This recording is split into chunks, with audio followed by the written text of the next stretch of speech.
अगर पंजाब दे विच विरोधी पार्टी जींदा हुंदी, कांग्रेस पार्टी जींदा हुंदी, श्रोमणी अकाली दल जींदे हुंदे, अज अजिहे हालात पंजाब दे नहीं होने सी। वो सारे डर के बैठे हुए ने, डरे हुए ने। कांग्रेसी पार्टी बोलण वाले किहड़े ने? अकाली दल दे कौन बोलदे हैगे ने? बोलण वाले किहड़े है ने? सुखपाल सिंह खैहरा, प्रताप सिंह बाजवा, बिक्रम सिंह मजीठिया। चुप था ना नहीं हैगा पंजाब दे विच। सुखजिंदर सिंह रंधावा, मुख मंत्री भगवंत मान, कैप्टन अमरिंदर सिंह, मुख्तार अंसारी वाले मसले ते लगातार सियासत हो रही है। सुखजिंदर सिंह रंधावा कहते कि मैनू भेजो नोटिस, मैं जवाब देवांगा। ਹੁਣ ਪਹਿਲੀ ਗੱਲ ਇਹ ਜਿਹੜਾ ਨੋਟਿਸ ਨਹੀਂ ਹੈਗਾ, ਮੁੱਖ ਮੰਤਰੀ ਕਦੇ ਵੀ ਨੋਟਿਸ ਜਾਰੀ ਨਹੀਂ ਕਰਦੇ ਹੈਗੇ। ਇਹ ਸਾਰਿਆਂ ਨੂੰ ਪਹਿਲਾਂ ਸਮਝਣਾ ਪਊਗਾ। ਮੁੱਖ ਮੰਤਰੀ ਨੋਟਿਸ ਪਰਸਨਲ ਤੌਰ ਤੇ ਨਹੀਂ ਜਾਰੀ ਕਰ ਸਕਦੇ, ਨਾ ਐਜ਼ ਏ ਭਗਵੰਤ ਮਾਨ ਸਾਹਿਬ, ਨਾ as a chief minister of Punjab. ਇਹ ਜਾਊਗਾ ਡਿਪਾਰਟਮੈਂਟ ਵੱਲੋਂ ਨੋਟਿਸ ਜਾਊਗਾ। ਡਿਪਾਰਟਮੈਂਟ ਸ਼ੋ ਕੌਜ਼ ਨੋਟਿਸ ਕੱਢੂਗਾ। ਸ਼ੋ ਕੌਜ਼ ਨੋਟਿਸ ਦਾ ਟਾਈਮ ਹੁੰਦਾ 15 ਦਿਨ, 30 ਦਿਨ, 45 ਦਿਨ ਜਾਂ ਮਹੀਨਾ। ਜੇ ਰਿਕਵਰੀ ਬਣਦੀ ਹੋਈ ਤੇ ਤਾਂ ਹੀ ਪੈਸੇ ਭਰੇ ਜਾਣਗੇ ਨਾ। ਜੇ ਰਿਕਵਰੀ ਬਣਦੀ ਨਹੀਂ ਤੇ ਫਿਰ ਇਹਦਾ ਮਤਲਬ ਕਿ ਮੈਚ ਇੱਕ ਸਿਆਸਤ ਹੋਊਗੀ। ਮੰਨ ਕੇ ਚੱਲਦੇ ਆ ਰਿਕਵਰੀ ਬਣ ਗਈ, ਸਰਕਾਰ ਰਿਕਵਰੀ ਬਣਾ ਕੇ ਪੇਸ਼ ਕਰ ਦੂ, ਕਿਉਂਕਿ ਸਰਕਾਰ ਦਾ ਯੱਕਾ, ਸਰਕਾਰ ਕੁਝ ਵੀ ਕਰ ਸਕਦੀ ਆ ਦੇਸ਼ ਦੇ ਅੰਦਰ। ਹੁਣ ਇਹ ਸਰਕਾਰ ਕੁਝ ਵੀ ਕਰ ਸਕਦੀ ਆ। ਜੇ ਕਿਸੇ ਨੂੰ ਕੋਈ ਉੱਠੋ ਤਾਂ ਉੱਠਣਗੇ, ਜੇ ਕਹਿਣਗੇ ਬੈਠਣਗੇ ਬੈਠਣਗੇ। ਉਹ ਫਿਰ ਜਾਊਗੀ ਚਿੱਠੀ ਸੁਖਜਿੰਦਰ ਸਿੰਘ ਰੰਧਾਵਾ, ਕੈਪਟਨ ਅਮਰਿੰਦਰ ਸਿੰਘ ਕੋਲ। ਉਹ ਇਹਨਾਂ ਨੂੰ ਚੈਲੰਜ ਕਰਨਗੇ, ਉਹ ਹਾਈ ਕੋਰਟ ਜਾਣਗੇ। ਇਹ ਜਿਹੜੀ ਸਰਕਾਰ ਕਹਿ ਰਹੀ ਆ ਕਿ ਅਸੀਂ ਰਿਕਵਰੀ ਕਰਾਂਗੇ, ਸਰਕਾਰ ਐਗਜ਼ੀਕਿਊਟਿਵ ਦਾ ਕੰਮ ਕਰ ਨਹੀਂ ਸਕਦੀ। ਇਹ ਐਮਐਲਏ ਨੇ ਸੁਖਜਿੰਦਰ ਸਿੰਘ ਰੰਧਾਵਾ, ਇਹ ਵਿਧਾਨ ਸਭਾ ਨੇ ਡਿਸਾਈਡ ਕਰਨਾ ਹੈਗਾ, ਪੰਜਾਬ ਸਰਕਾਰ ਨੇ ਡਿਸਾਈਡ ਨਹੀਂ ਕਰਨਾ। ਕੈਪਟਨ ਅਮਰਿੰਦਰ ਸਿੰਘ ਸਾਬਕਾ ਵਿਧਾਇਕ ਨੇ, ਹੁਣ ਉਹਨਾਂ ਨੂੰ ਵੀ ਪੈਨਸ਼ਨ ਵਿਧਾਨ ਸਭਾ ਰੋਕ ਸਕਦੀ ਹੈ, ਸਰਕਾਰ ਆਪਣੇ ਲੈਵਲ ਤੇ ਨਹੀਂ ਰੋਕ ਸਕਦੀ ਹੈਗੀ। ਐਮਐਲਏ ਇੱਕ ਤਨਖਾਹ ਕਿਵੇਂ ਕਿਸੇ ਦੀ ਰੋਕ ਸਕਦੇ ਹੈਗੇ ਨੇ? ਇਹ ਅਦਾਲਤ ਦਾ ਕੰਮ ਆ, ਸਰਕਾਰਾਂ ਦਾ ਕੰਮ ਨਹੀਂ ਹੈਗਾ। ਸਿਆਸਤ ਅੱਜ ਦੀ ਚੰਗੀ ਵਿਕ ਗਈ ਹੈਗੀ ਆ, ਏਜੰਡਾ ਚੰਗਾ ਵਿਕ ਗਿਆ ਹੈਗਾ, ਸੋਹਣਾ ਏਜੰਡਾ ਵਿਕ ਗਿਆ। ਅਮਰਿੰਦਰ ਸਿੰਘ ਰਾਜਾ ਵੜਿੰਗ ਵੀ ਅੱਜ ਖੁੱਲ੍ਹ ਕੇ ਬੋਲ ਰਹੇ ਸਨ ਨਾਲ ਬੈਠੇ ਹੋਏ, ਤੇ ਸੁਖਜਿੰਦਰ ਰੰਧਾਵਾ ਨੇ ਦੋਵਾਂ ਨੇ ਇੱਕੋ ਗੱਲ ਕਹੀ ਕਿ ਸਰਕਾਰ ਨੇ ਜੋ ਵਾਅਦੇ ਕੀਤੇ ਉਧਰ ਤਾਂ ਪੂਰੇ ਹੋ ਨਹੀਂ ਰਹੇ, ਕਿਉਂਕਿ ਵਿਰੋਧੀ ਤੇ ਚੁੱਪ ਕਰਕੇ ਬੈਠੇ ਨੇ। ਪ੍ਰੋਗਰਾਮ 16 ਨੇ ਸੱਚ ਵਿੱਚ ਤੁਹਾਡਾ ਸਾਰਿਆਂ ਦਾ ਸਵਾਗਤ। ਮੈਂ ਹਾਂ ਸੰਦੀਪ ਲਾਦੂਕਾ। ਪੰਜਾਬ 'ਚ ਸਿਆਸਤ ਭਖੀ ਹੋਈ ਹੈ। ਸੁਖਜਿੰਦਰ ਸਿੰਘ ਰੰਧਾਵਾ, ਮੁੱਖ ਮੰਤਰੀ ਭਗਵੰਤ ਮਾਨ, ਕੈਪਟਨ ਅਮਰਿੰਦਰ ਸਿੰਘ, ਮੁਖਤਾਰ ਅੰਸਾਰੀ ਵਾਲੇ ਮਸਲੇ ਤੇ ਲਗਾਤਾਰ ਸਿਆਸਤ ਹੋ ਰਹੀ ਹੈ। ਇਸ ਤੇ ਗੱਲ ਕਰਾਂਗੇ, ਸਹੀ ਕੀ ਹੈ, ਗਲਤ ਕੀ ਹੈ, ਨੋਟਿਸ ਕੱਢਿਆ ਗਿਆ ਜਾਂ ਫਿਰ ਕੁਝ ਹੋਰ ਗੱਲ ਹੈ। ਔਰ ਗੱਲ ਕਰਾਂਗੇ ਪੰਜਾਬ ਭਾਜਪਾ ਦੇ ਪ੍ਰਧਾਨ ਦੀ ਬਦਲੀ ਦੀ ਤਿਆਰੀ ਦੀ। ਅਗਲਾ ਪ੍ਰਧਾਨ ਕੌਣ ਹੋ ਸਕਦਾ ਹੈ, ਇਹ ਚੇਂਜ ਕਿਉਂ ਕੀਤਾ ਗਿਆ, ਇਸ ਤੇ ਵੀ ਗੱਲ ਹੋਵੇਗੀ। ਹੋਰ ਵੀ ਪੰਜਾਬ ਦੇ ਮਸਲਿਆਂ ਦੇ ਉੱਤੇ ਗੱਲਬਾਤ ਕਰਾਂਗੇ। ਮੇਰੇ ਨਾਲ ਨੇ ਸੀਨੀਅਰ ਪੱਤਰਕਾਰ ਜਗਤਾਰ ਸਿੰਘ ਭੁੱਲਰ ਜੀ। ਸਭ ਤੋਂ ਪਹਿਲਾਂ ਜੀ, ਇਹ ਜਿਹੜਾ ਭਖਿਆ ਪਿਆ ਮਸਲਾ ਪੂਰੀ ਤਰ੍ਹਾਂ ਸਰਗਰਮ ਹੈ। ਨਾ ਤਾਂ ਉਧਰੋਂ ਘੱਟ ਹੋ ਰਹੀ ਹੈ, ਸੱਤਾ ਧਿਰ ਵੱਲੋਂ ਕਿਹਾ ਜਾ ਰਿਹਾ ਕਿ ਅਸੀਂ ਕਾਰਵਾਈ ਕਰਕੇ ਦਿਖਾਵਾਂਗੇ, ਇਧਰੋਂ ਕਹਿੰਦੇ ਕਾਰਵਾਈ ਕਰੋ, ਅਸੀਂ ਉਲਟਾ ਤੁਹਾਡੇ ਤੇ ਮਾਣਹਾਨੀ ਦਾ ਕੇਸ ਕਰਾਂਗੇ। ਗੱਲ ਪੁੱਜੇਗੀ ਕਿੱਥੇ ਜਾ ਕੇ? ਦੇਖੋ, ਸਭ ਤੋਂ ਵੱਡੀ ਗੱਲ ਹੈ ਕਿ ਜਿਹੜਾ ਇਸ ਮਸਲੇ ਦੇ ਵਿੱਚ ਕਿ ਜਿਹੜਾ ਮੁਖਤਾਰ ਅੰਸਾਰੀ ਆ 55 ਲੱਖ ਰੁਪਈਆ ਕੈਪਟਨ ਅਮਰਿੰਦਰ ਸਿੰਘ ਤੇ ਸੁਖਜਿੰਦਰ ਸਿੰਘ ਰੰਧਾਵਾ ਭਰਨ, ਉਸ ਮਸਲੇ ਦੇ ਹੁਣ ਜਿਹੜੀ ਸਿਆਸਤ ਆ ਉਹ ਕਾਫੀ ਤੇਜ਼ ਹੋਈ ਪਈ ਆ। ਤੇ ਪੰਜਾਬ 'ਚ ਇਵੇਂ ਲੱਗਦਾ ਕਿ ਜਿਵੇਂ ਹੋਰ ਕੋਈ ਏਜੰਡਾ ਰਹਿ ਨਹੀਂ ਗਿਆ, ਹੋਰ ਕੋਈ ਮੁੱਦੇ ਸਾਰੇ ਹੱਲ ਹੋ ਗਏ ਨੇ। ਮੁੱਦਾ ਕੀ ਰਹਿ ਗਿਆ ਹੈਗਾ? ਮੁਖਤਾਰ ਅੰਸਾਰੀ। ਰਹੀ ਗੱਲ 55 ਲੱਖ ਰੁਪਏ ਦੀ, ਕੀ ਪੰਜਾਬ ਸਰਕਾਰ ਲੈ ਸਕਦੀ ਹੈ? ਇਹ ਸਭ ਤੋਂ ਵੱਡਾ ਸਵਾਲ ਆ। ਜਿਹੜੇ ਹੁਣ ਅੱਜ ਚਿੱਠੀ ਕਹਿ ਸਕਦੇ ਹੈਗੇ, ਉਸ ਸਰਕਾਰੀ ਫਾਈਲ ਦਾ ਇੱਕ ਪੇਜ ਨੰਬਰ 107 ਆ, ਜਿਹੜਾ ਮੁੱਖ ਮੰਤਰੀ ਭਗਵੰਤ ਮਾਨ ਸਾਹਿਬ ਨੇ ਸੋਸ਼ਲ ਮੀਡੀਆ ਤੇ ਵਾਇਰਲ ਕੀਤਾ। ਸਰਕਾਰੀ ਡਿਪਾਰਟਮੈਂਟ ਦੀ ਵਿਭਾਗ ਦੀ, ਗ੍ਰਹਿ ਵਿਭਾਗ ਦੀ ਨੋਟਿੰਗ ਆ। ਉਹ ਨੋਟਿੰਗ ਦਾ ਇੱਕ ਪੇਜ ਆ 107 ਨੰਬਰ, ਜਿਹਦੇ ਥੱਲੇ ਲਿਖਿਆ ਮੁੱਖ ਮੰਤਰੀ ਸਾਹਿਬ ਦੇ ਸਿਗਨੇਚਰ ਨੇ, ਤਰੀਕ ਪਾਈ ਆ 1 ਜੁਲਾਈ 2023। 2 ਤਰੀਕ ਨੂੰ 12:30 ਵਜੇ ਮੁੱਖ ਮੰਤਰੀ ਸਾਹਿਬ ਟਵੀਟ ਕਰਦੇ ਨੇ। 3 ਤਰੀਕ ਨੂੰ ਅੱਜ ਸੁਖਜਿੰਦਰ ਸਿੰਘ ਰੰਧਾਵਾ ਕਹਿੰਦੇ ਕਿ ਮੈਨੂੰ ਭੇਜੋ ਨੋਟਿਸ, ਮੈਂ ਜਵਾਬ ਦੇਵਾਂਗਾ। ਹੁਣ ਪਹਿਲੀ ਗੱਲ ਇਹ ਜਿਹੜਾ ਨੋਟਿਸ ਨਹੀਂ ਹੈਗਾ, ਨੋਟਿਸ ਦੀ ਰੂਪਰੇਖਾ ਹੋਰ ਹੁੰਦੀ ਆ। ਸ਼ੋ ਕੌਜ਼ ਨੋਟਿਸ ਪਹਿਲਾਂ ਮੁੱਖ ਮੰਤਰੀ ਭਗਵੰਤ ਮਾਨ ਸਾਹਿਬ ਨੂੰ ਜਾਰੀ ਕਰਨਾ ਪੈਣਾ ਗਾ। ਮੁੱਖ ਮੰਤਰੀ ਕਦੇ ਵੀ ਨੋਟਿਸ ਜਾਰੀ ਨਹੀਂ ਕਰਦੇ ਹੈਗੇ, ਇਹ ਸਾਰਿਆਂ ਨੂੰ ਪਹਿਲਾਂ ਸਮਝਣਾ ਪਊਗਾ। ਮੁੱਖ ਮੰਤਰੀ ਨੋਟਿਸ ਪਰਸਨਲ ਤੌਰ ਤੇ ਨਹੀਂ ਜਾਰੀ ਕਰ ਸਕਦੇ, ਨਾ ਐਜ਼ ਏ ਭਗਵੰਤ ਮਾਨ ਸਾਹਿਬ, ਨਾ as a chief minister of Punjab. ਇਹ ਜਾਊਗਾ ਡਿਪਾਰਟਮੈਂਟ ਵੱਲੋਂ ਨੋਟਿਸ ਜਾਊਗਾ। ਡਿਪਾਰਟਮੈਂਟ ਸ਼ੋ ਕੌਜ਼ ਨੋਟਿਸ ਕੱਢੂਗਾ। ਸ਼ੋ ਕੌਜ਼ ਨੋਟਿਸ ਦਾ ਟਾਈਮ ਹੁੰਦਾ 15 ਦਿਨ, 30 ਦਿਨ, 45 ਦਿਨ ਜਾਂ ਮਹੀਨਾ। ਉਹ ਜਵਾਬ ਦੇਣਗੇ ਕੈਪਟਨ ਅਮਰਿੰਦਰ ਸਿੰਘ, ਸੁਖਜਿੰਦਰ ਸਿੰਘ ਰੰਧਾਵਾ। ਫਿਰ ਉਸ ਤੋਂ ਬਾਅਦ ਸਰਕਾਰ ਕੀ ਉਹ ਸਰਕਾਰ ਨੂੰ ਲੱਗਦਾ ਹੋਊਗਾ ਕਿ ਉਹ ਰਿਕਵਰੀ ਬਣਦੀ ਹੈਗੀ ਆ। ਜੇ ਰਿਕਵਰੀ ਬਣਦੀ ਹੋਈ ਤੇ ਤਾਂ ਹੀ ਪੈਸੇ ਭਰੇ ਜਾਣਗੇ ਨਾ। ਜੇ ਰਿਕਵਰੀ ਬਣਦੀ ਨਹੀਂ ਤੇ ਫਿਰ ਇਹਦਾ ਮਤਲਬ ਕਿ ਮੈਚ ਇੱਕ ਸਿਆਸਤ ਹੋਊਗੀ। ਮੰਨ ਕੇ ਚੱਲਦੇ ਆ ਰਿਕਵਰੀ ਬਣ ਗਈ, ਸਰਕਾਰ ਰਿਕਵਰੀ ਬਣਾ ਕੇ ਪੇਸ਼ ਕਰ ਦੂ, ਕਿਉਂਕਿ ਸਰਕਾਰ ਦਾ ਯੱਕਾ, ਸਰਕਾਰ ਕੁਝ ਵੀ ਕਰ ਸਕਦੀ ਆ ਦੇਸ਼ ਦੇ ਅੰਦਰ। ਹੁਣ ਇਸ ਕੋਈ ਸਰਕਾਰ ਕੁਝ ਵੀ ਕਰ ਸਕਦੀ ਆ। ਜੇ ਕਿਸੇ ਨੂੰ ਕੋਈ ਉੱਠੋ ਤਾਂ ਉੱਠਣਗੇ, ਜੇ ਕਿਸੇ ਨੂੰ ਕੋਈ ਬੈਠਣਗੇ। ਮਤਲਬ ਸਰਕਾਰੀ ਅਧਿਕਾਰੀ, ਸਰਕਾਰੀ ਏਜੰਸੀਆਂ ਕੰਮ ਇਹੀ ਰਹਿ ਗਿਆ। ਉਹ ਸਰਕਾਰ ਆਪਾਂ ਮੰਨ ਕੇ ਰਿਕਵਰੀ ਬਣ ਜੂਗੀ, ਉਹ ਫਿਰ ਜਾਊਗੀ ਚਿੱਠੀ ਸੁਖਜਿੰਦਰ ਸਿੰਘ ਰੰਧਾਵਾ, ਕੈਪਟਨ ਅਮਰਿੰਦਰ ਸਿੰਘ ਕੋਲ, ਉਹ ਇਹਨਾਂ ਨੂੰ ਚੈਲੰਜ ਕਰਨਗੇ, ਉਹ ਹਾਈ ਕੋਰਟ ਜਾਣਗੇ। ਹਾਈ ਕੋਰਟ 'ਚ ਫਿਰ ਨਤਾਰਾ ਹੋਊਗਾ ਇਸ ਮਸਲੇ ਦੇ ਵਿੱਚ ਕਿ ਵਾਕਈ ਰਿਕਵਰੀ ਬਣਦੀ ਕਿ ਨਹੀਂ ਬਣਦੀ, ਇਹਦੇ 'ਚ ਕੀ ਵਿਧਾਨਕ ਤੌਰ 'ਤੇ ਕੋਈ ਗਲਤੀ ਹੋਈ ਆ। ਔਰ ਦੂਜਾ, ਇਹ ਜਿਹੜੀ ਸਰਕਾਰ ਕਹਿ ਰਹੀ ਆ ਕਿ ਅਸੀਂ ਰਿਕਵਰੀ ਕਰਾਂਗੇ, ਸਰਕਾਰ ਐਗਜ਼ੀਕਿਊਟਿਵ ਦਾ ਕੰਮ ਕਰ ਨਹੀਂ ਸਕਦੀ। ਇਹ MLA ਨੇ ਸੁਖਜਿੰਦਰ ਸਿੰਘ ਰੰਧਾਵਾ, ਇਹ ਵਿਧਾਨ ਸਭਾ ਨੇ ਡਿਸਾਈਡ ਕਰਨਾ ਹੈਗਾ, ਪੰਜਾਬ ਸਰਕਾਰ ਨੇ ਡਿਸਾਈਡ ਨਹੀਂ ਕਰਨਾ। ਕੈਪਟਨ ਅਮਰਿੰਦਰ ਸਿੰਘ ਸਾਬਕਾ ਵਿਧਾਇਕ ਨੇ, ਹੁਣ ਉਹਨਾਂ ਨੂੰ ਵੀ ਪੈਨਸ਼ਨ ਵਿਧਾਨ ਸਭਾ ਰੋਕ ਸਕਦੀ ਹੈ, ਸਰਕਾਰ ਆਪਣੇ ਲੈਵਲ ਤੇ ਨਹੀਂ ਰੋਕ ਸਕਦੀ ਹੈਗੀ। MLA ਇੱਕ ਤਨਖਾਹ ਕਿਵੇਂ ਕਿਸੇ ਦੀ ਰੋਕ ਸਕਦੇ ਹੈਗੇ ਨੇ, ਇਹ ਅਦਾਲਤ ਦਾ ਕੰਮ ਆ, ਸਰਕਾਰਾਂ ਦਾ ਕੰਮ ਨਹੀਂ ਹੈਗਾ। ਇਹ ਲੰਮਾ ਇੱਕ ਪ੍ਰੋਸੀਜਰ ਹੈ, ਲੇਕਿਨ ਇਹਦੇ ਵਿੱਚ ਕੁਝ ਨਹੀਂ ਨਿਕਲਣਾ ਹੈਗਾ। ਸਿਆਸਤ ਅੱਜ ਦੀ ਚੰਗੀ ਵਿਕ ਗਈ ਹੈਗੀ ਆ, ਏਜੰਡਾ ਚੰਗਾ ਵਿਕ ਗਿਆ ਹੈਗਾ, ਸੋਹਣਾ ਏਜੰਡਾ ਵਿਕ ਗਿਆ। ਕਿਉਂਕਿ ਅੱਜ ਕੱਲ੍ਹ ਸਰਕਾਰਾਂ ਕੀ ਕਰਦੀਆਂ, ਏਜੰਡੇ ਵੇਚਦੀਆਂ ਹੈਗੀਆਂ ਨੇ, ਮੁੱਦੇ ਵੇਚਦੀਆਂ ਹੈਗੀਆਂ ਨੇ, ਟੌਪਿਕ ਦੇ ਦਿੰਦੇ ਹੈਗੇ ਨੇ ਕਿ ਮੀਡੀਆ ਟ੍ਰਾਇਲ ਹੁੰਦਾ ਰਹੇ, ਮੀਡੀਆ ਦੀ ਇੱਕ ਐਕਸਰਸਾਈਜ਼ ਬਣਾਈ ਜਾਂਦੀ ਹੈ। ਤੁਹਾਡੀ ਗੱਲ ਵਿੱਚ ਹੈ, ਅਮਰਿੰਦਰ ਸਿੰਘ ਰਾਜਾ ਵੜਿੰਗ ਵੀ ਅੱਜ ਖੁੱਲ੍ਹ ਕੇ ਬੋਲ ਰਹੇ ਸਨ ਨਾਲ ਬੈਠੇ ਹੋਏ, ਤੇ ਸੁਖਜਿੰਦਰ ਰੰਧਾਵਾ ਨੇ, ਦੋਵਾਂ ਨੇ ਇੱਕੋ ਗੱਲ ਕਹੀ। ਕਹਿੰਦੇ ਸਰਕਾਰ ਨੇ ਜਿਹੜੇ ਮੁੱਦਿਆਂ ਦੇ ਉੱਤੇ ਕੰਮ ਕਰਨਾ ਉੱਧਰ ਕਰਨ ਦੀ ਬਜਾਏ ਭਟਕਾਇਆ ਜਾ ਰਿਹਾ, ਧਿਆਨ ਹਟਾਇਆ ਜਾ ਰਿਹਾ। ਬਹੁਤ ਸਵਾਲ ਖੜੇ ਕੀਤੇ ਗਏ ਕਿ ਸਰਕਾਰ ਨੇ ਜੋ ਵਾਅਦੇ ਕੀਤੇ ਉੱਧਰ ਤਾਂ ਪੂਰੇ ਹੋ ਨਹੀਂ ਰਹੇ। ਉਹਨਾਂ ਨੇ ਕਿਹਾ ਥਾਂ ਅਸੀਂ ਕੰਪੇਨ ਵੀ ਕਰਨੀ ਹੈ, ਅਸੀਂ ਮੁਹੱਲਾ ਕਲੀਨਿਕ ਵੀ ਐਕਸਪੋਜ਼ ਕਰਨੇ ਆ, ਹਸਪਤਾਲਾਂ ਦਾ ਮਾੜਾ ਹਾਲ ਹੈ, ਇਸ ਤਰ੍ਹਾਂ ਦੀਆਂ ਗੱਲਾਂ ਵੀ ਹੋਈਆਂ ਅੱਜ। ਦੇਖੋ, ਇਹ ਤੇ ਵਿਰੋਧੀਆਂ ਨੂੰ ਤੇ ਕਰਨੇ ਚਾਹੀਦੇ ਨੇ, ਕਿਉਂਕਿ ਵਿਰੋਧੀ ਤੇ ਚੁੱਪ ਕਰਕੇ ਬੈਠੇ ਨੇ। ਅਗਰ ਪੰਜਾਬ ਦੇ ਵਿੱਚ ਵਿਰੋਧੀ ਪਾਰਟੀ ਜਿਉਂਦਾ ਹੁੰਦੀ, ਕਾਂਗਰਸ ਪਾਰਟੀ ਜਿਉਂਦਾ ਹੁੰਦੀ, ਸ਼੍ਰੋਮਣੀ ਅਕਾਲੀ ਦਲ ਜਿਉਂਦੇ ਹੁੰਦੇ, ਤੇ ਅੱਜ ਅਜਿਹੇ ਹਾਲਾਤ ਪੰਜਾਬ ਦੇ ਨਹੀਂ ਹੋਣੇ ਸੀ। ਉਹ ਸਾਰੇ ਡਰ ਕੇ ਬੈਠੇ ਹੋਏ ਨੇ, ਡਰੇ ਹੋਏ ਨੇ। ਕਾਂਗਰਸੀ ਪਾਰਟੀ ਬੋਲਣ ਵਾਲੇ ਕਿਹੜੇ ਨੇ? ਅਕਾਲੀ ਦਲ ਦੇ ਵਿੱਚ ਕੌਣ ਬੋਲਦੇ ਹੈਗੇ ਨੇ ਏਜੰਡਿਆਂ ਤੇ, ਟੌਪਿਕ ਤੇ? ਇਹ ਨਹੀਂ ਹੈ ਕਿ ਉਹ ਬੰਦੇ ਦੇ 2 ਵਿਆਹ ਹੋ ਗਏ ਜਾਂ 3 ਵਿਆਹ ਹੋ ਗਏ, ਜਾਂ ਬੰਦਾ ਨਿਕੰਮਾ ਜਾਂ ਸ਼ਰਾਬੀ। ਪੰਜਾਬ ਦੇ ਮੁੱਦਾ ਵਿਆਹ ਨਹੀਂ ਸੀ। ਬੋਲਣ ਵਾਲੇ ਕਿਹੜੇ ਹੈ ਨੇ? ਸੁਖਪਾਲ ਸਿੰਘ ਖਹਿਰਾ, ਪ੍ਰਤਾਪ ਸਿੰਘ ਬਾਜਵਾ, ਬਿਕਰਮ ਸਿੰਘ ਮਜੀਠੀਆ। ਚੁੱਪਤਾ ਨਾਂ ਨਹੀਂ ਹੈਗਾ ਪੰਜਾਬ ਦੇ ਵਿੱਚ। ਹੁਣ ਇਸ ਮਸਲੇ ਦੇ ਵਿੱਚ ਅੱਜ ਕਹਿ ਰਹੇ ਨੇ, ਕਾਂਗਰਸ ਪਾਰਟੀ ਦੇ ਪ੍ਰਧਾਨ ਕਹਿ ਰਹੇ ਨੇ ਕਿ ਅਸੀਂ ਘੇਰਨਾ ਹੈਗਾ, ਤੇ 17 ਮਹੀਨੇ ਹੋ ਗਏ ਹੁਣ ਤੱਕ ਤੇ ਘੇਰਿਆ ਨਹੀਂ ਹੈਗਾ। ਪ੍ਰੈਸ ਕਾਨਫਰੰਸ ਦੇ ਨਾਲ ਲੋਕਾਂ ਦੇ ਏਜੰਡੇ ਹੱਲ ਨਹੀਂ ਹੋਣੇ ਹੈਗੇ, ਟਵੀਟ ਦੇ ਨਾਲ ਲੋਕਾਂ ਦੇ ਏਜੰਡੇ ਹੱਲ ਨਹੀਂ ਹੋਣੇ, ਫੇਸਬੁੱਕ ਤੇ ਆਪਣੀ ਸਟੋਰੀ ਪਾਤੀ, ਉਹਦੇ ਏਜੰਡੇ ਨਹੀਂ। ਤੁਹਾਨੂੰ ਇਹ 45 ਡਿਗਰੀ ਟੈਂਪਰੇਚਰ 'ਚ ਉਤਰਨਾ ਪੈਣਾ ਹੈਗਾ, ਤੁਹਾਨੂੰ DC ਨੂੰ ਮੰਗ ਪੱਤਰ, SDM ਨੂੰ ਮੰਗ ਪੱਤਰ, ਘੋਲ ਬਣਾਉਣਾ ਪੈਣਾ ਹੈਗਾ। ਤੇ ਤੁਸੀਂ ਤੇ ਆਪ ਡਰ ਕੇ ਬੈਠੇ, ਸਾਰੀ ਦੀ ਸਾਰੀ ਆਪੋਜੀਸ਼ਨ ਵੀ ਪਤਾ ਨਹੀਂ ਹੈ, ਡਰਦੇ ਹੈਗੇ ਕਿ ਜੇਲ੍ਹ 'ਚ ਜਾਣਾ ਪਊਗਾ। ਜੇ ਤੁਸੀਂ ਚੰਗੇ ਕੰਮ ਕੀਤੇ, ਕੋਈ ਤੁਹਾਨੂੰ ਜੇਲ੍ਹ ਭੇਜ ਨਹੀਂ ਸਕਦਾ। ਜੇ ਤੁਸੀਂ ਕਿਸੇ 19-21 ਕੀਤੀ ਹੈਗੇ ਤੇ ਫਿਰ ਤੁਹਾਨੂੰ ਜੇਲ੍ਹ ਜਾਣ ਤੋਂ ਕੋਈ ਰੋਕ ਨਹੀਂ ਸਕਦਾ। ਹੁਣ ਸਵਾਲ ਇਹ ਜਿਹੜਾ 55 ਲੱਖ ਰੁਪਈਆ ਸਰਕਾਰ ਲੈ ਨਹੀਂ ਸਕਦੀ ਹੈਗੀ, ਇੱਕ ਲੰਮਾ ਪ੍ਰਕਿਰਿਆ ਚੱਲੂ, ਹੋ ਸਕਦਾ ਸੁਪਰੀਮ ਕੋਰਟ ਤੱਕ ਜਾਵੇ ਕੇਸ। ਆਪਾਂ ਮੰਨ ਕੇ ਚੱਲਦੇ ਹਾਂ ਕਿ ਹਾਈ ਕੋਰਟ 'ਚ ਤੇ ਦੂਜਾ ਕੈਪਟਨ ਅਮਰਿੰਦਰ ਸਿੰਘ ਵੀ ਹਾਰ ਜਾਂਦੇ, ਸੁਖਜਿੰਦਰ ਸਿੰਘ ਰੰਧਾਵਾ ਵੀ ਹਾਰ ਜਾਂਦੇ, ਫਿਰ ਉਹ ਦੋਨੇ ਜਾਣੇ ਸੁਪਰੀਮ ਕੋਰਟ 'ਚ ਚਲ ਗਏ। ਤੇ ਸੁਪਰੀਮ ਕੋਰਟ ਜਿਹੜੇ ਪੰਜਾਬ ਸਰਕਾਰ ਵਕੀਲ ਕਰੂਗੀ, ਉਹਨੂੰ ਪੈਸੇ ਕੌਣ ਦੇਊਗਾ? ਆਮ ਆਦਮੀ ਪਾਰਟੀ ਜੇਬ 'ਚੋਂ ਦੇਣਗੇ ਪਾਰਟੀ ਸਰਕਾਰ, ਕਿਉਂਕਿ ਇੱਥੇ ਤੇ ਐਡਵੋਕੇਟ ਜਨਰਲ ਬੈਠੇ ਹੁੰਦੇ, ਜਾ ਕੇ ਦਿੱਲੀੋਂ ਲਿਆਉਣੇ ਪੈਂਦੇ ਨੇ 25-25 ਲੱਖ ਰੁਪਏ। ਪਿੱਛੇ ਜੇ ਪੰਜਾਬ ਦਾ ਐਡਵੋਕੇਟ ਜਨਰਲ ਪੂਰੇ ਦਾ ਪੂਰਾ ਕਿਸੇ ਮਸਲੇ ਦੇ ਵਿੱਚ ਨਹੀਂ, ਦਿੱਲੀੋਂ ਸਪੈਸ਼ਲ ਲਿਆਂਦੇ ਹੈਗੇ ਨੇ ਵਕੀਲ। ਤੇ ਇਹ ਜਿਹੜੀ ਨਵੀਂ ਪਿਰਤ ਪੈ ਰਹੀ ਹੈਗੀ ਹੈ, ਇਹ ਪਿਰਤ ਪੰਜਾਬ ਵਾਸਤੇ ਬੜੀ ਖਤਰਨਾਕ ਆ। ਇਸ ਮਸਲੇ ਦੇ ਵਿੱਚ ਵਿਰੋਧੀਆਂ ਨੇ ਸਰਕਾਰ ਨੂੰ ਘੇਰਨਾ ਸ਼ੁਰੂ ਕਰ ਦੇਣਾ। ਔਰ ਪਹਿਲੀ ਗੱਲ ਹੈ, ਕਾਨੂੰਨ ਕੀ ਕਹਿੰਦਾ ਹੈਗਾ? ਕਾਨੂੰਨ ਤੁਹਾਡੇ ਹਿਸਾਬ ਦੇ ਨਾਲ ਹੀ ਚੱਲਦਾ, ਕਾਨੂੰਨ ਆਪਣੇ ਹਿਸਾਬ ਦੇ ਨਾਲ ਚੱਲਦਾ ਹੈਗਾ। ਔਰ ਇਸ ਮਸਲੇ ਦੇ ਵਿੱਚ ਇੱਕ ਲੰਮਾ ਪ੍ਰੋਸੈਸ ਹੈਗਾ, ਜਿਸ ਪ੍ਰੋਸੈਸ ਨੂੰ ਸਰਕਾਰ ਘੰਟਿਆਂ ਦੇ ਵਿੱਚ ਕਰਨਾ ਚਾਹੁੰਦੀ। ਰੋਜ਼ ਹੁਣ ਜਿਹੜੀਆਂ ਸੱਤਾਧਰ ਪਾਰਟੀਆਂ ਨੇ, ਕਿਸੇ ਵੀ ਸਟੇਟ ਦੀ ਲਾ ਲਓ ਜਾਂ ਦੇਸ਼ ਦੀ ਲਾ ਲਓ, ਇੱਕ ਸਵੇਰ ਨੂੰ ਏਜੰਡਾ ਫਿਕਸ ਕਰਨ ਲੱਗ ਪਈਆਂ ਨੇ ਪਾਰਟੀਆਂ, ਸੱਤਾਧਰ ਪਾਰਟੀਆਂ। ਉਸ ਇੱਕ ਟੌਪਿਕ ਤੇ ਫਿਰ ਪੂਰੀ ਦਿਨ ਮੀਡੀਆ ਟ੍ਰਾਇਲ ਹੁੰਦਾ ਰਹਿੰਦਾ, ਐਕਸਰਸਾਈਜ਼ ਹੁੰਦੀ ਰਹਿੰਦੀ ਹੈਗੀ। ਉਹਦੀ ਸਟੇਟਮੈਂਟ, ਉਹਦੀ ਇੰਟਰਵਿਊ, ਉਹਦਾ ਟਵੀਟ, ਕਿਉਂਕਿ ਸਵੇਰੇ ਏਜੰਡਾ ਫਿਕਸ ਹੋ ਜਾਂਦਾ, 5 ਮਿੰਟ ਬਾਅਦ ਪਹਿਲਾਂ ਸਰਕਾਰ ਦਾ ਟਵੀਟ ਹੈਗਾ, ਇਸ ਸਮੇਂ ਦੀ ਵੱਡੀ ਖਬਰ, ਪੰਜਾਬ ਦੇ ਮੁੱਖ ਮੰਤਰੀ ਵੱਲੋਂ ਜਾਂ ਮੁੱਖ ਮੰਤਰੀ ਟਵੀਟ ਜਾਰੀ ਕਰ ਦਿੱਤਾ, ਵਿਰੋਧੀਆਂ ਦੇ ਟੈਗ। ਫਿਰ ਦੂਜੇ ਪਾਸੇ ਵਿਰੋਧੀਆਂ ਦਾ ਵੀ ਆਇਆ ਜਵਾਬ, ਸਰਕਾਰ ਨੂੰ ਪਾ ਲਿਆ ਘੇਰਾ। ਮਤਲਬ ਜਿਹੜਾ ਮੀਡੀਆ ਵੀ ਹੁਣ ਤਮਾਸ਼ਬੀਨ ਹੋ ਗਿਆ।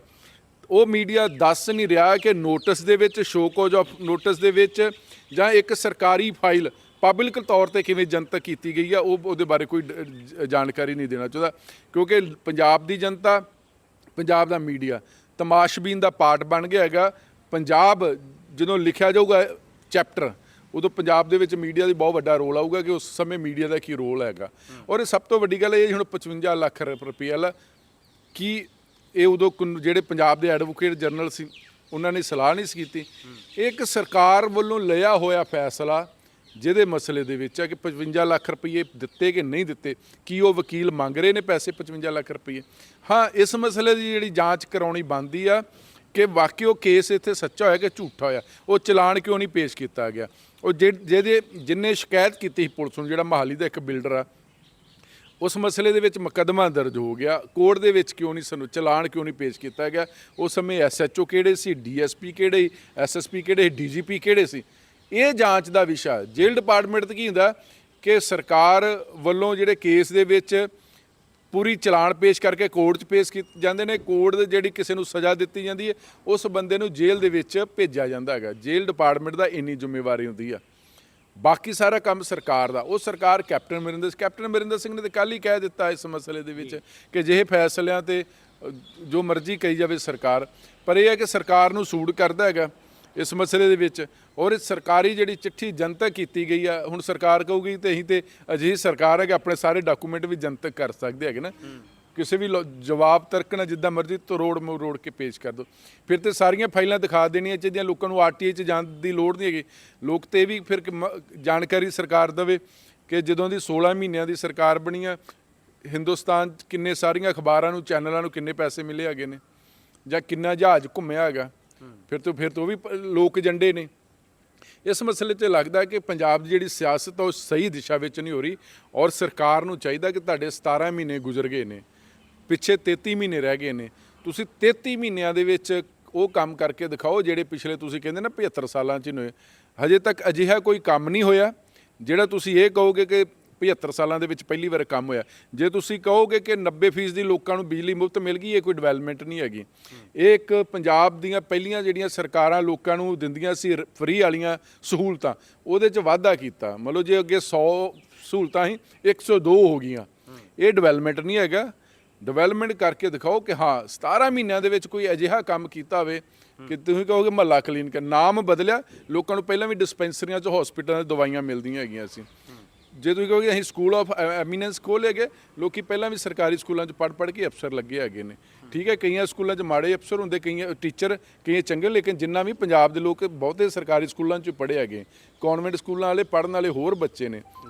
ਤੇ ਇਸ ਕਰਕੇ ਉਹ ਕੰਮ ਦੱਸੋ ਜਿਹੜੇ ਤੁਸੀਂ 17 ਮਹੀਨਿਆਂ 'ਚ, 33 ਮਹੀਨਿਆਂ 'ਚ ਹੁਣ ਕੀ ਕੰਮ ਕਰਨਗੇ, ਉਹਨਾਂ ਦੀ ਲੋੜ ਆ। ਆਹ ਜਿਹੜੇ ਰੋਜ਼ ਵਾਲਾ ਇੱਕ ਨਵਾਂ ਟੌਪਿਕ ਦੇ ਕੇ ਉਸ ਤੋਂ ਬਾਅਦ ਮੀਡੀਆ ਨੂੰ ਉਸ 'ਤੇ ਐਕਸਰਸਾਈਜ਼ ਹੁੰਦੀ, ਮੀਡੀਆ ਟ੍ਰਾਇਲ ਹੁੰਦੀ, ਉਹਦੇ ਨਾਲ ਪੰਜਾਬ ਦਾ ਨੁਕਸਾਨ ਹੈ, ਪੰਜਾਬ ਦਾ ਕੋਈ ਭਲਾ ਨਹੀਂ ਹੈਗਾ ਜੀ। ਜਿੱਥੋਂ ਤੱਕ ਇਹ ਸੀਰੀਅਸ ਮਸਲਾ, ਇਸ ਦੇ ਉੱਤੇ ਜੋ ਕੁਝ ਚੱਲ ਰਿਹਾ, ਇੱਕ ਪੰਜਾਬ ਦੀ ਸਿਆਸਤ ਵਿੱਚ ਹੋਰ ਬਦਲਾਅ ਦੇਖਣ ਨੂੰ ਮਿਲ ਰਿਹਾ। ਚਰਚਾ ਬਹੁਤ ਜ਼ੋਰਾਂ ਦੇ ਉੱਤੇ ਹੈ ਭਾਜਪਾ ਦੇ ਸੂਬਾ ਪ੍ਰਧਾਨ ਦੀ।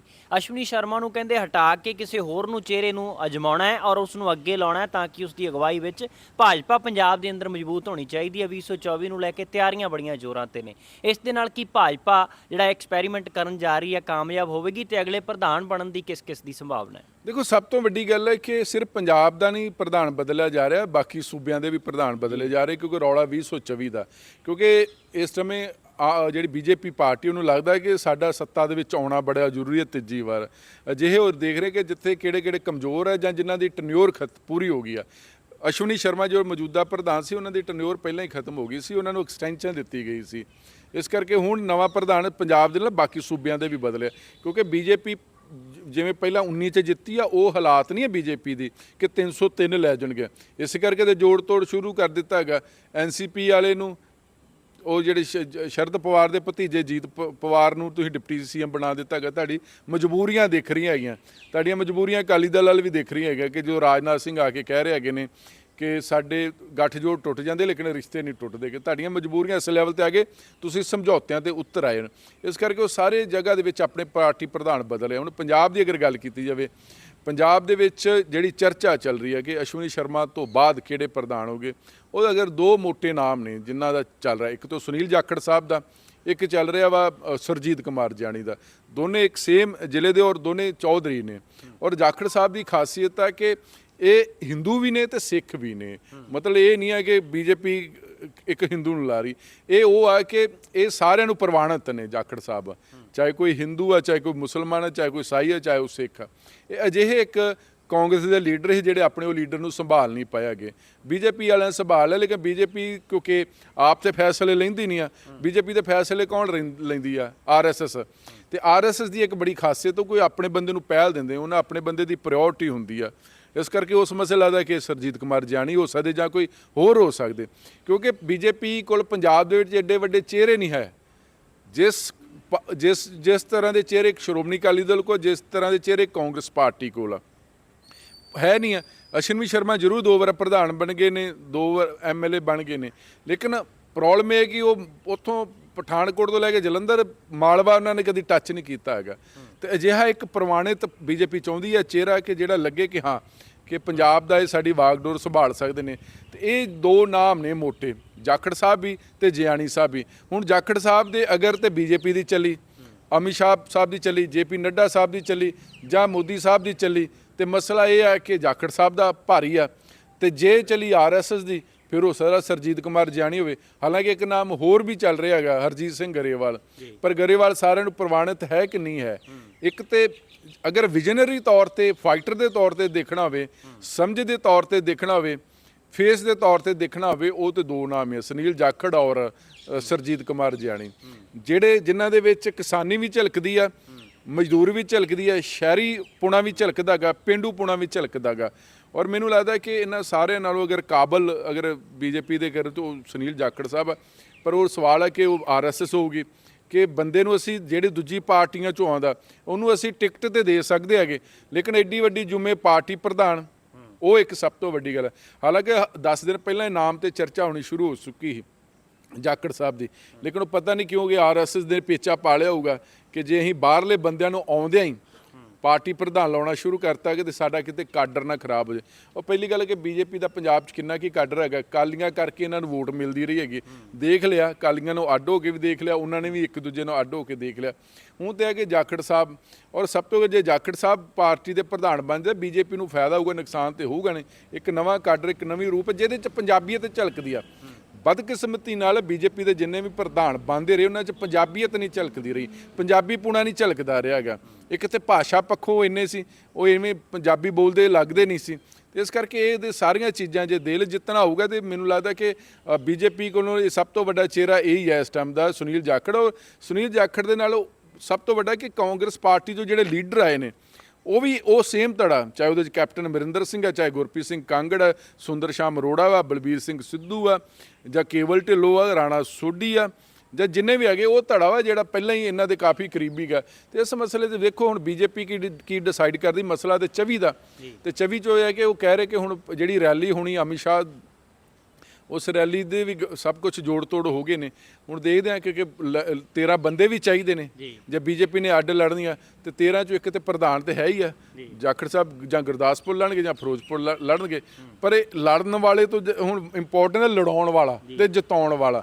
ਉਸ ਕਰਕੇ ਦੇਖਦੇ ਹਾਂ ਕਿ ਜੇ ਜਾਖੜ ਸਾਹਿਬ ਤੇ ਪਾਉਂਦੇ ਨੇ ਗੁਣਾ ਤੇ ਬੀਜੇਪੀ ਨੂੰ ਕਿੰਨਾ ਫਾਇਦਾ ਹੁੰਦਾ। ਔਰ ਇੱਕ ਇਹ ਹੈ ਕਿ ਇੱਕ ਉਹ ਚਿਹਰਾ ਵਾ ਜਿੰਨਾ ਉਹਨਾਂ ਨੂੰ ਉਹ ਆਪਣੇ ਆਪ ਨੂੰ ਕਦੀ ਵੀ ਉਹਨਾਂ ਨੇ, ਜਾਖੜ ਸਾਹਿਬ ਨੇ ਕਦੀ ਹਿੰਦੂਵਾਦੀ ਪੇਸ਼ ਨਹੀਂ ਕੀਤਾ। ਬੜਾ ਇੱਕ ਸੈਕੂਲਰ ਜਿਹੇ ਪਰਿਵਾਰ 'ਚੋਂ ਸੈਕੂਲਰ ਜੀ ਸੋਚ ਰੱਖੀ ਜਾਖੜ ਸਾਹਿਬ ਨੇ। ਤੇ ਇਸ ਕਰਕੇ ਪੰਜਾਬ ਨੂੰ ਤਾਂ ਉਹ ਲੀਡਰ ਦੀ ਜ਼ਰੂਰਤ ਆ ਬੀਜੇਪੀ ਨੂੰ ਜਿਹਦੀ ਇੱਕ ਸੈਕੂਲਰ ਸੋਚ ਆ। ਪਰ ਹੁਣ ਬਾਕੀ ਬੀਜੇਪੀ ਦੇ ਇੰਨੇ ਤਿੱਖੇ ਨੇ ਬੰਦੇ, ਕੱਟੜ ਪੁਣਿਆ ਨੇ ਪੰਜਾਬ, ਉਹ ਕਹਿ ਸਕਦੇ ਪੰਜਾਬ ਦੇ ਵਿੱਚ। ਔਰ ਸਭ ਤੋਂ ਵੱਡੇ ਕਿ ਉਹਨਾਂ 'ਚ ਪੰਜਾਬੀਅਤ ਨਹੀਂ ਝਲਕਦੀ ਹੈਗੀ।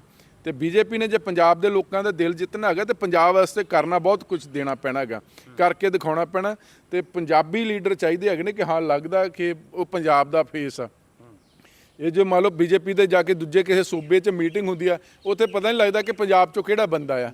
ਇਦਾਂ ਦੀ ਪੰਜਾਬ ਦੀ ਤੇ ਇੱਕ ਵੱਖਰੀ ਪਛਾਣ ਆ ਨਾ, ਉਸ ਪਛਾਣ ਦੇ ਮੱਦੇਨਜ਼ਰ ਬੀਜੇਪੀ ਨੂੰ ਚੋਣ ਕਰਨੀ ਚਾਹੀਦੀ। ਦੇਖਦੇ ਆ ਕਿ ਜਾਖੜ ਸਾਹਿਬ ਆਉਂਦੇ ਨੇ ਜਾਂ ਫਿਰ ਜਾਣੀ ਸਾਹਿਬ ਆਉਂਦੇ ਨੇ, ਗਰੇਵਾਲ ਸਾਹਿਬ ਆਉਂਦੇ ਨੇ ਜਾਂ ਕੋਈ ਹੋਰ ਚਿਹਰਾ ਆਉਂਦਾ ਹੈਗਾ। ਪਰ ਸਵਾਲ ਹੈ ਕਿ ਲੜਾਈ ਅੱਜ ਕੱਲ੍ਹ ਇਲੈਕਸ਼ਨ ਆ, ਉਹ ਚਿਹਰਿਆਂ ਨਾਲ ਜਿੱਤੀ ਜਾਂਦੀ ਹੈਗਾ, ਚਿਹਰਿਆਂ ਤੋਂ ਬਗੈਰ ਤੇ ਗੱਲ ਨਹੀਂ ਬਣਦੀ ਹੈਗੀ ਜੀ। ਇੱਕ ਮਸਲਾ ਪੰਜਾਬ ਦੇ ਹੈ ਕਿ ਕੋਈ ਫੈਸਲਾ ਲੈਣਾ ਹੁੰਦਾ ਹੈ ਤਾਂ ਉਸ ਤਕਨੀਕ ਕਿੰਨੀ ਵਰਤੀ ਜਾ ਰਹੀ ਹੈ ਕਿੰਨੀ ਨਹੀਂ। ਇੱਕ ਤਾਜ਼ੀ ਮੀਟਿੰਗ ਹੋਈ ਹੈ ਜਿਸ ਵਿੱਚ ਇਹ ਤੈਅ ਕੀਤਾ ਗਿਆ ਕਿ ਹੁਣ ਜਿੰਨੀ ਇੰਟੈਲੀਜੈਂਸ ਆ ਗਈ ਹੈ ਆਰਟੀਫੀਸ਼ੀਅਲ ਖਾਸ ਕਰਕੇ, ਉਸ ਦੀ ਵਰਤੋਂ ਕਰਕੇ ਪੰਜਾਬ ਦਾ ਪੈਸਾ ਵੀ ਬਚਾਉਣਾ ਹੈ, ਸੜਕਾਂ ਦਾ ਨਿਰਮਾਣ ਕਰਨਾ ਹੈ, ਪੇਂਡੂ ਤੇ ਸਿੱਧਾ ਜਿਹੜੀਆਂ ਜਾਂਦੀਆਂ ਉਹਨਾਂ ਦਾ ਨੈਟਵਰਕ ਜੋੜਨਾ ਹੈ। ਪਰ ਇਹ ਤਕਨੀਕ ਵਰਤੀ ਜਾਣੀ ਹੈ। ਪੰਜਾਬ 'ਚ ਪਹਿਲੀ ਵਾਰੀ ਅਜਿਹਾ ਐਕਸਪੈਰੀਮੈਂਟ ਹੋਣ ਜਾ ਰਿਹਾ ਹੈ। ਇਸ ਨੂੰ ਕਿਵੇਂ ਸਮਝਿਆ ਜਾਵੇ? ਇਹ ਕਦਮ ਕਿੰਨਾ ਕੁ ਕਾਮਯਾਬ ਔਰ ਲਾਹੇਵੰਦ ਸਾਬਤ ਹੋਣ ਵਾਲਾ ਹੈ? ਦੇਖੋ ਸੰਦੀਪ, ਹਿੰਦੁਸਤਾਨ ਦੇ ਤਾਂ ਬੜਾ ਲੇਟ ਚੀਜ਼ਾਂ ਆਉਂਦੀਆਂ ਨੇ। ਜਿਹੜੀ ਆਰਟੀਫੀਸ਼ੀਅਲ ਇੰਟੈਲੀਜੈਂਸ ਹੈ ਇਹ ਤਾਂ ਕਈ ਕੰਟਰੀਆਂ ਦੇ ਵਿੱਚ 10-10 15-15 ਸਾਲ ਪਹਿਲਾਂ ਆ ਗਈ ਸੀ ਨਾ। ਇਹ ਤਾਂ ਹੁਣ ਇੱਕ ਨਵੀਂ ਦੁਨੀਆ ਬਦਲ ਰਹੀ ਹੈ। ਇੱਕ ਤੇ ਆਰਟੀਫੀਸ਼ੀਅਲ ਇੰਟੈਲੀਜੈਂਸ, ਇੱਕ ਜਿਹੜੀ ਚੈਟ ਜੀਬੀਟੀ ਹੈ। ਹੁਣ ਤੇ ਇਹਨਾਂ ਦੇ ਜ਼ਰੀਏ ਅਦਾਲਤਾਂ ਵੀ ਸਹਾਰੇ ਹੋ ਗਈਆਂ ਨੇ। ਅਦਾਲਤਾਂ ਨੇ ਵੀ ਪਿੱਛੇ ਜੇ ਹਾਈ ਕੋਰਟ ਦੇ ਵਿੱਚ ਇਹਦੇ ਜ਼ਰੀਏ ਇੱਕ ਫੈਸਲਾ ਸੁਣਾਇਆ ਹੈਗਾ। ਇਹ ਤੇ ਇੱਕ ਵੱਡੀ ਚੁਣੌਤੀ ਵੀ ਬਣ ਗਈ ਇੱਕ ਮਨੁੱਖ ਵਾਸਤੇ, ਸਾਇੰਟਿਸਟ ਵਾਸਤੇ। ਹੁਣ ਪਿੱਛੇ ਜੇ ਜਿਹੜੇ ਚੈਟ ਜੀਬੀਟੀ ਦੇ ਮਾਲਕ ਨੇ, CEO ਨੇ, ਉਹਨਾਂ ਨੇ ਦੇਸ਼ ਦੇ ਪ੍ਰਧਾਨ ਮੰਤਰੀ ਦੇ ਨਾਲ ਮੀਟਿੰਗ ਕੀਤੀ ਆ। ਹੋ ਸਕਦਾ ਕਿ ਇਹਨਾਂ ਚੋਣਾਂ ਦੇ ਵਿੱਚ 2024 ਦੀਆਂ ਚੋਣਾਂ ਵਿੱਚ ਚੈਟ ਜੀਪੀਟੀ ਦੀ ਵੀ ਇਸਤੇਮਾਲ ਹੋਵੇ, ਆਰਟੀਫੀਸ਼ੀਅਲ ਇੰਟੈਲੀਜੈਂਸ ਦੀ ਵੀ ਹੋਵੇ, ਵਰਤੋਂ ਹੋਵੇ। ਇਹ ਤਾਂ ਲੋਕਾਂ ਦਾ ਮਨ ਪੜ੍ਹ ਲੈਣਗੇ। ਜੇ ਹੁਣ ਸਾਡੇ ਕੋਲ ਏਡੇ ਏਡੇ ਵੱਡੇ ਵੱਡੇ IIT ਚੋਂ ਪੜ੍ਹ ਕੇ ਜਿਹੜੇ ਬਣੇ ਨੇ ਇੰਜੀਨੀਅਰ, ਉਹ ਵੀ ਮਤਲਬ ਫੇਲ ਹੋ ਗਏ ਹੁਣ ਤੇ ਆਰਟੀਫੀਸ਼ੀਅਲ ਇੰਟੈਲੀਜੈਂਸ ਦਾ ਸਹਾਰਾ ਲਿਆ ਜਾਊਗਾ ਕਿ ਇਹ ਜਿਹੜੀ ਰੋਡ ਆ ਸਿੱਧੀ ਕੱਢਣੀ ਕਿ ਪੁੱਠੀ ਕੱਢਣੀ, ਇਹਦੀ ਲਾਈਵ ਕਿੰਨੀ ਹੋਊਗੀ, ਤੇ ਟ੍ਰੈਫਿਕ ਕਿੰਨੀ ਆਵਾਜਾਈ ਹੈਗੀ, ਇਹਦੀ ਵੈਲਿਊ ਕਿੰਨੀ ਆ, ਇਹਦੀ ਕਿੰਨਾ ਟ੍ਰੈਫਿਕ ਗੁਜ਼ਰਦਾ, ਕਿਹੜੇ ਕਿਹੜੇ ਤਰ੍ਹਾਂ ਦਾ ਗੁਜ਼ਰਦਾ, ਕਿੰਨਾ ਖਰਚਾ, ਮਤਲਬ ਸਭ ਕੁਝ ਤਕਨੀਕ ਹੋਊਗੀ। ਮਤਲਬ ਬੰਦਾ ਇਹ ਉਹ ਹੋ ਗਿਆ ਜਿਹੜਾ ਕਹਿੰਦੇ ਹੁੰਦੇ ਨਾ ਆਪਾਂ ਰੋਬੋਟ। ਇਹਦੇ ਇੱਕ ਨਵਾਂ ਚੀਜ਼ਾਂ ਆ ਗਈਆਂ ਬਾਹਰ ਕਿ ਬੰਦਾ ਇੱਕ ਆਰਟੀਫੀਸ਼ੀਅਲ ਇੰਟੈਲੀਜੈਂਸ ਆ ਗਿਆ। ਲੋਕੀ ਅੱਜ ਕੱਲ੍ਹ ਜਿਹੜੇ ਬੱਚੇ ਨੇ ਉਹ ਸਭ ਤੋਂ ਵੱਧ ਕੋਰਸ ਹੀ ਇਹਦੇ 'ਚ ਕਰ ਰਹੇ ਹੈਗੇ ਨੇ। ਔਰ ਜਿੰਨਾ ਕ੍ਰਾਈਮ ਪੁਲਿਸ, ਹੁਣ ਤਾਂ ਪੰਜਾਬ ਪੁਲਿਸ ਨੇ ਪਿੱਛੇ ਜੀ ਆਰਟੀਫੀਸ਼ੀਅਲ ਇੰਟੈਲੀਜੈਂਸ ਦੇ ਬੰਦੇ ਵੀ ਭਰਤੀ ਕਰਨੇ ਸ਼ੁਰੂ ਕਰ ਦਿੱਤੇ ਹੈਗੇ। ਇਹ ਤਕਨੀਕ ਆਪਾਂ ਨੂੰ ਲੱਗਦਾ ਕਿ ਪੰਜਾਬ ਨੇ, ਹੋ ਸਕਦਾ ਕਿ ਸਾਊਥ ਵਾਲੇ ਸਾਡੇ ਤੋਂ ਪਹਿਲਾਂ ਕਰ ਗਏ ਹੋਣ। ਸਾਡੇ ਤੋਂ ਪਹਿਲਾਂ ਆਂਧਰਾ, ਹੈਦਰਾ, ਜੋ ਸਿਲੀਕੋਨ ਜਿਹਨੂੰ ਆਪਾਂ ਇੰਡੀਆ ਦੀ ਕਹਿੰਦੇ ਹੈਗੇ ਨੇ, ਹੋਰ ਜਿਹੜੇ ਸਟੇਟ ਨੇ ਉਹ ਕਰ ਗਏ ਹੋਣਗੇ। ਲੇਕਿਨ ਸਵਾਲ ਹੈ ਕਿ ਇਹ ਇੱਕ ਚੁਣੌਤੀ ਵੀ ਹੈ, ਫਾਇਦਾ ਵੀ ਹੈ। ਹਰ ਚੀਜ਼ ਦਾ ਨੁਕਸਾਨ ਵੀ, ਹਰ ਚੀਜ਼ ਦਾ ਫਾਇਦਾ ਵੀ ਹੁੰਦਾ। ਇਹ ਤੇ ਦੋ ਅਜਿਹੀਆਂ ਇੰਡੀਆ ਦੀ ਮਾਰਕੀਟ ਦੇ ਵਿੱਚ ਤਕਨੀਕ ਆ ਗਈਆਂ ਨੇ ਜਿਹੜਾ ਇੱਕ ਵੱਡਾ ਚੈਲੰਜ ਵੀ ਆ। ਜਦੋਂ ਸਹੂਲਤਾਂ ਹੁੰਦੀਆਂ, ਸਹੂਲਤਾਂ ਦੇ ਨਾਲ ਉਹ ਸੁੱਖ ਦੇ ਨਾਲ ਦੁੱਖ ਵੀ ਹੁੰਦਾ, ਤੇ ਉਸ ਦੇ ਇੱਕ ਵੱਡੀਆਂ ਚੁਣੌਤੀਆਂ ਵੀ ਬਣ ਜਾਣ। ਲੋਕਾਂ ਦੇ ਦਿਮਾਗ ਪੜ੍ਹਨੇ ਸ਼ੁਰੂ ਕਰਤੇ। ਚੈਟ ਜੀਬੀਟੀ ਤੇ ਇਹ ਕਹਿਣ ਲੱਗ ਪਈ ਹੈਗੇ ਕਿ ਤੁਸੀਂ ਇੱਕ ਟੌਪਿਕ ਦੇ ਦਿਓ ਕਿ ਮੈਂ ਇਸ 'ਤੇ ਆਰਟੀਕਲ, ਕਿਤਾਬ ਲਿਖਣੀ ਜਾਂ ਮੈਂ ਇਹ ਕੰਮ ਕਰਨਾ, ਉਹ ਤੁਹਾਡੇ ਸਾਹਮਣੇ ਪ੍ਰਿੰਟ ਕੱਢ ਕੇ ਸਾਰੇ ਡਿਟੇਲ ਆ ਜਾਂਦੀ ਕਿ ਤੁਸੀਂ ਕੀ ਸੋਚਦੇ ਆ। ਤੇ ਹੋ ਸਕਦਾ 24 ਦੇ ਵਿੱਚ ਕਿ ਹਿੰਦੁਸਤਾਨੀਆਂ ਦਾ ਮਨ ਕੀ ਕਹਿੰਦਾ ਹੈਗਾ, ਕਾਂਗਰਸ ਨੂੰ ਵੋਟਾਂ ਪਾਉਣੀਆਂ ਚਾਹੀਦੀਆਂ ਜਾਂ ਬੀਜੇਪੀ ਨੂੰ ਵੋਟਾਂ ਪਾਉਣੀਆਂ, ਪੰਜਾਬ 'ਚ ਕਿਹਨੂੰ ਪਾਉਣੀਆਂ ਚਾਹੀਦੀਆਂ। ਇਹਦੀ ਵਰਤੋਂ ਇਸ ਕੰਮ ਵਾਸਤੇ ਵੀ ਹੋਏਗੀ। ਅੱਜ ਤੇ ਸੜਕਾਂ ਦੇ ਨਿਰਮਾਣ ਵਾਸਤੇ ਸੜਕਾਂ ਦੀ ਉਹ ਦੇਖਣੀ ਹੈ ਵੀ ਇੱਥੇ ਵੈਲਿਊ ਕਿੰਨੀ ਕੀ ਹੈਗੀ ਆ, ਰੋਡ ਸਿੱਧੀ ਨਿਕਲੂਗੀ, ਪੁੱਠੀ ਨਿਕਲੂਗੀ, ਕਿਵੇਂ ਡਾਇਰੈਕਸ਼ਨ ਨਿਕਲੂਗੀ, ਕਿੰਨਾ ਨੁਕਸਾਨ ਹੋ ਗਿਆ। ਅੱਜ ਤੇ ਇਹ ਚੀਜ਼ ਆ। ਇਹ ਤਾਂ ਮਨ ਪੜ੍ਹਨੇ ਸ਼ੁਰੂ ਕਰਤੇ ਲੋਕਾਂ ਨੇ, ਆਰਟੀਫੀਸ਼ੀਅਲ ਇੰਟੈਲੀਜੈਂਸ ਨੇ ਤੇ ਚੈਟ ਜੀਪੀਟੀ ਨੇ।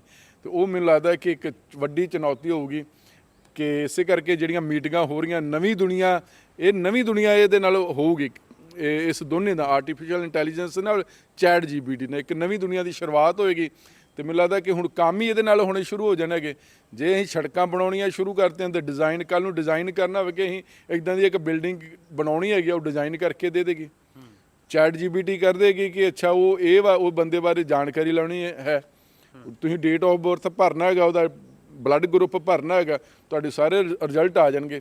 ਤੇ ਇਹਦੇ ਇੱਦਾਂ ਦੀਆਂ ਤਕਨੀਕਾਂ ਆ ਗਈਆਂ ਵਾ, ਹੁਣ ਸਹਾਰਾ ਲੈਣਾ ਸ਼ੁਰੂ ਕਰ ਦਿੱਤਾ ਹੈਗਾ। ਪਰ ਇੰਡੀਆ ਦੇ ਵਿੱਚ ਅਜਿਹੇ ਚੰਗੇ ਕੰਮਾਂ ਦੀ ਅਸੀਂ ਦੁਰਵਰਤੋਂ ਵੀ ਬਹੁਤ ਕਰਦੇ, ਮਿਸਯੂਜ਼ ਵੀ ਜ਼ਿਆਦਾ ਦਾ। ਤੇ ਲਾਜ਼ਮੀ ਤੌਰ ਤੇ 2024 ਦੀਆਂ ਵੋਟਾਂ ਦੇ ਵਿੱਚ ਇਹ ਦੋਨਾਂ ਤਕਨੀਕਾਂ ਦੇ ਨਾਲ ਪੰਜਾਬ, ਜਿਹੜੀ ਇੰਡੀਆ ਦੀ 2024 ਵਾਸਤੇ ਪਾਰਲੀਮੈਂਟ ਚੁਣੀ ਜਾਣੀ ਆ, ਉਹਦੇ 'ਚ ਵੀ ਇਹਦਾ ਇਸਤੇਮਾਲ ਹੋਊਗਾ। ਸੜਕਾਂ ਤੱਕ ਨਹੀਂ ਰਹਿਣਾ ਹੈਗਾ, ਸਰਕਾਰਾਂ ਬਣਾਉਣ, ਸੜਕ ਤੋਂ ਸੰਸਦ ਦੇ ਵਿੱਚ ਸਰਕਾਰ ਕਿਹਦੀ ਬਣੀ ਹੈਗੀ ਆ, ਉਹ ਵੀ ਇਹਨਾਂ ਤਕਨੀਕਾਂ ਦੇ ਨਾਲ ਹੀ ਬਣਿਆ ਕਰਨਗੀਆਂ। ਜੀ ਬਹੁਤ ਸ਼ੁਕਰੀਆ ਜੀ। ਪ੍ਰੋਗਰਾਮ 16 ਨੇ ਸੱਚ ਦੇ ਵਿੱਚ ਇਹਨਾਂ 2-3 ਮੁੱਦਿਆਂ ਦੇ ਉੱਤੇ ਅਸੀਂ ਗੱਲਬਾਤ ਕੀਤੀ ਹੈ। ਤੁਸੀਂ ਕੀ ਸੋਚਦੇ ਸਮਝਦੇ ਹੋ? ਆਪਣੀ ਰਾਏ ਵੀ ਸਾਂਝੀ ਕਰ ਸਕਦੇ ਹੋ। ਫਿਲਹਾਲ ਅੱਜ ਦੀ ਇਸ ਚਰਚਾ ਵਿੱਚ ਇੰਨਾ ਹੀ। ਸਾਨੂੰ ਦਿਓ ਆਗਿਆ। ਧੰਨਵਾਦ।